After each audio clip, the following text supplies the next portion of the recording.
In the one supreme and infinite being of God, there eternally remained a distinction of persons. The Word was God, and the Word was with God.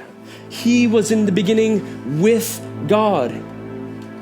You see, He was God and was with God. In other words, He was equal with God and yet distinct from Him. Beloved, here we have the historic and distinctly Christian doctrine of God. The doctrine of the Trinity. One God, three persons, Father, Son, and Spirit. And so by saying Jesus is the eternal Son, what I mean is that Jesus is the second person of the Trinity, who has eternally related and oriented himself to God as a son would a father. Beloved, God has always existed as three persons in one being, full of love and unity and fellowship and intimacy that was never ending, infinitely satisfying and completely and absolutely and supremely all-sufficient in their oneness and threeness. And all of this existed prior to any work of creation. This is why Jesus will later pray, we'll see in John 17:5, and now, Father, glorify me in your own presence with the glory that I had with you before the world existed. Beloved, there is no one like our God. And we should sing with Moses, who is like you, O Lord, among the gods? Who is like you, O Lord, working wonders?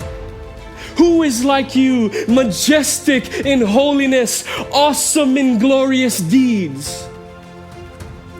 All of the false gods of the peoples of the earth, all of the idols of our imagination are absolutely and unquestionably incomparable to the glorious and majestic, one true and living Trinitarian God of the Bible.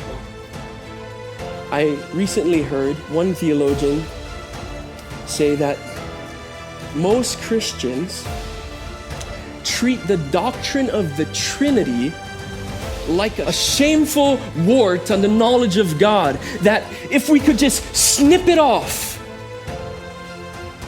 Christian doctrine would be all the more tolerable, reasonable. Beloved, do not think of the Trinity like that. Don't think the Trinity is something to be ashamed of or something to hide in the back closet until we get them in the door and get them baptized and then boom, Trinity. I hope you're okay with that. Do not think of the Trinity as something merely to perplex the minds of seminary professors and Bible scholars. Beloved, may it never be. Jesus is God, and God is Trinity. And the Trinity is full of glory and truth and goodness and beauty and love and light and life. So much so that if we remove the Trinity from Christianity, everything literally collapses and vanishes. God, man, Christ, response, gospel, redemption, new creation. Everything is gone apart from the Trinity. Everything hinges on the reality that our God is eternally triune. Beloved, Jesus is the eternal Son who was with God and was God in the beginning.